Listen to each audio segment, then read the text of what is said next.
So we are gonna play a game. It's not really a game, but it's an activity, I guess, more so. But we can make a game if you want to. So one side is gonna be foods that you think are safe to eat while you are lactating or breastfeeding, and then the other side is gonna be foods that you think are not safe to eat. So I'm just gonna pass out some random cards to each person. Wait, this is while you're lactating, you said? Mm-hmm. Yeah. Okay. And just use your best guess.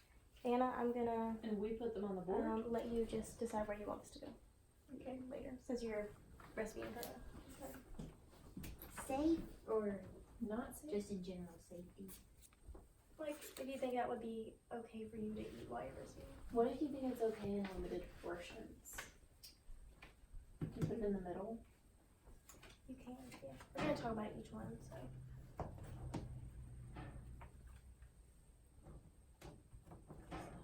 Is this a trick question? Yeah. It's pretty much a trick question. So just answer honestly. If you don't know, don't know. Most of these are safe. Because you eat all of them. Yeah. Not the alcohol, but the rest. Let the record reflect that Anna said she thinks all of these are safe. Alcohol is safe.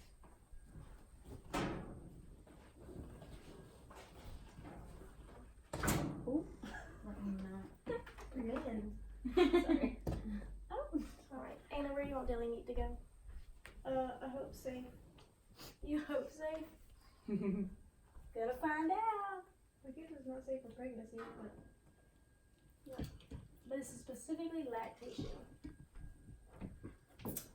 Alright. So I'm gonna start talking about foods, and then as we go, we're gonna talk about each of these. So it'll answer your questions. So I'm not just leaving it and not discussing it. I'm actually gonna tell the camera. So what they've put on the not safe side is alcohol and spicy food. In the middle, they have caffeine and orange and yellow fruit.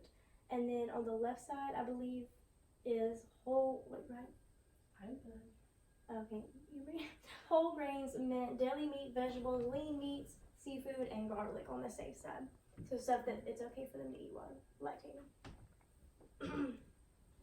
Alright, so first we're going to talk about the things that you really want to try to fit into your diet. So these three, thiamine, which is, I think it's actually vitamin B1, vitamin A, vitamin D, all three of these are things that while you're breastfeeding, if you are not eating enough of it, you're not going to produce enough in your breast milk. So this is one that's going to affect you, and it's going to affect your baby if it's not in your breast milk. We've got thiamine, which you can find usually in nuts, whole grains, and lean meats. So our peanut butter and oat bars have rolled oats, which are a whole grain, and peanuts in them, which have a lot of thiamine in there, and protein and all of great things. And then we've got vitamin A, which you're going to find in eggs, orange and yellow fruit, and vegetables. So if you look at carrots, they are very orange. What makes them orange is beta carotene, which is what makes egg yolks and then orange and yellow fruits their coloration. So it's what makes them yellow and orange. When your body takes in that pigment, it turns it into vitamin A that we can then use for our eyes and other great things. So you want to make sure that that's something that your baby's got in there. Vitamin D is also important, so you're going to find that in eggs and fatty fish. And then the biggest part is going to be sunlight.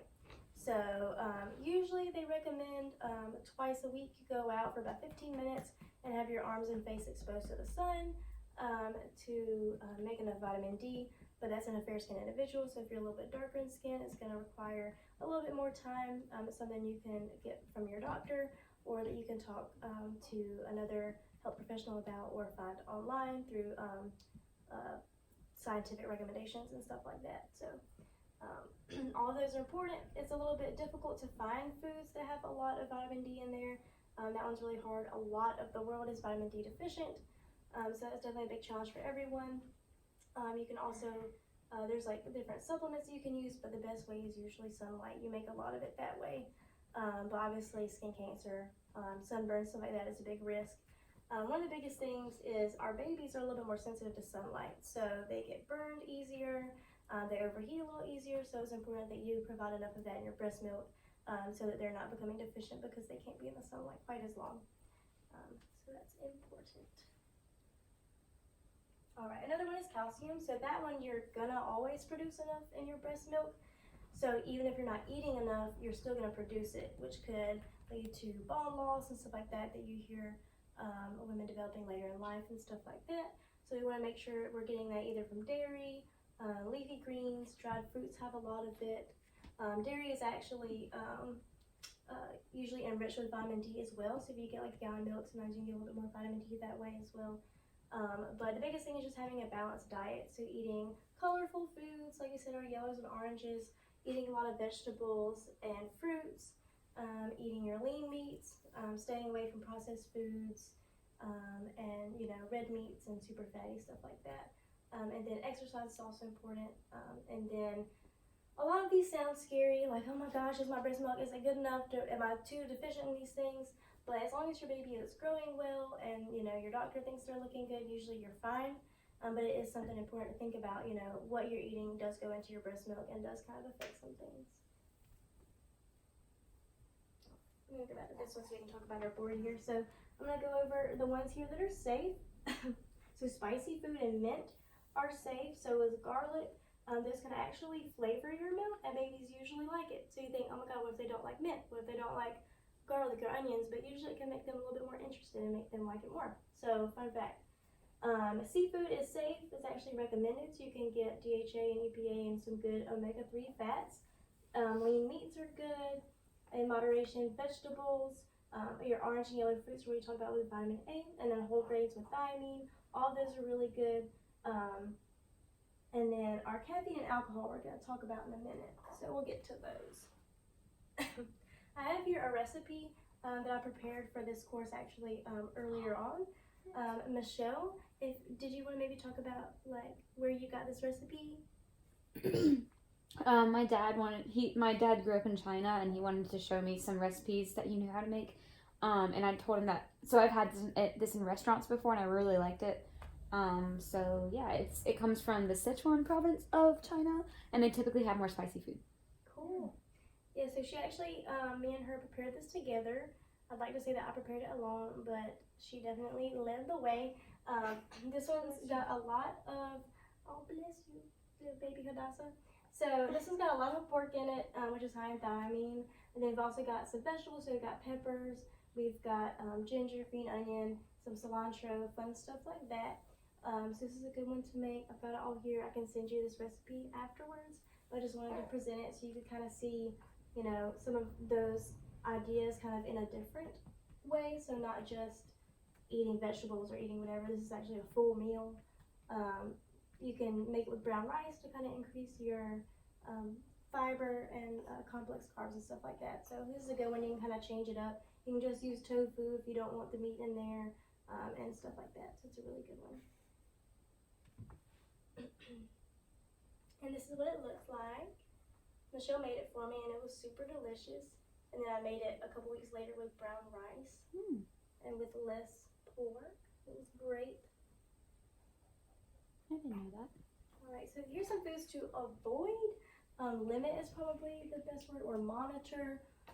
So alcohol, obviously when you're pregnant you can have any at all. You can drink alcohol when you're lactating, but you have to wait 2 to 3 hours after each serving before you breastfeed.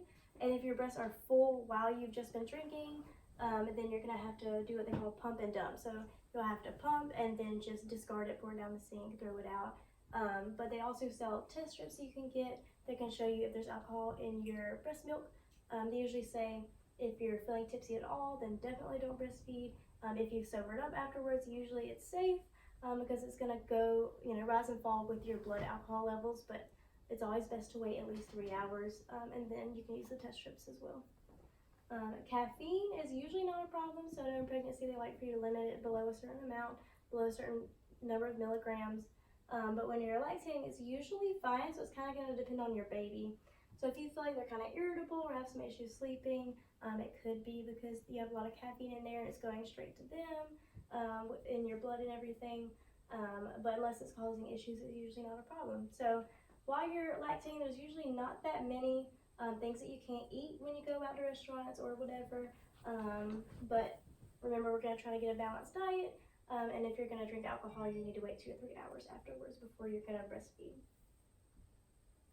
All right. So allergies are a big thing with our babies while we're breastfeeding them. So I know baby Jay, there was something you ate the other day that he wasn't a big fan of or something like that. So that can happen to almost anything. The biggest ones are going to be dairy, soy, wheat, and eggs. And then another common one is nuts, fish, or corn. And so they can really become allergic to anything. It doesn't mean that they'll be allergic later in life. It just means that right now while they're breastfeeding, this is something that it's not sitting well with them.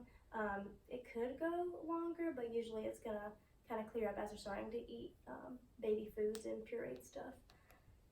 So I know a lot of people think that either colic, acid reflux, or vomiting may be signs that, oh my gosh, they didn't like what was in my milk, or oh my gosh, they're allergic now. But it usually manifests as green and really mucousy mucoid stools, and sometimes they can even have some little specks of blood or very mild blood. Allergies aren't something that you want to handle on your own, so if you think your baby's allergic, just eliminating it may not be the best option. I mean, that's your first step, but it's always important to consult your doctor, talk to them. It could be signs of an underlying condition or something like that. Same as some of the other topics. If you're having issues, if your baby's super irritable, obviously speak to your doctor first. But just so you know, it is common for them to have allergies and should be something you can keep an eye out for. All right. So I've heard a lot of this where I work with the people that work with me, my coworkers. They talk a lot about things that increase your breast milk, teas or supplements or oat bars and all kinds of stuff that they think will increase their breast milk production. But scientifically, we have not found anything that specifically is going to increase it. A lot of people drink a bunch of water and they think that will make them make more milk. It's not. It is important to stay hydrated. You don't want to be dehydrated while you're lactating, but it's not going to make you make more milk if you drink more water or more hydrated. Snacks and supplements aren't going to increase anything. There's no teas or herbal supplements or essential oils or anything that are going to make you lactate more. Your baby's actually going to do this, so the more they empty your breast, the more milk you're going to make. The less they're emptying, the less you're going to make. This is also something that happens locally in the breast later on as you're breastfeeding. And they're going to be the ones to change this. So as they start to eat more of their baby food and pureed stuff, they're going to be emptying your breast less, and you're going to be making less milk. And just as you go about it, just remember it's quality over quantity, or quantity over quality. It's not about how much you make, but the quality of it. You want to have a healthy lifestyle, so you're making really good quality milk for your baby, and not just more. Because as long as they're growing, then you're good. You're doing a good job. As long as they're getting to the weight that they need to be. All right, so you can pause it now, and then we're going to start another activity.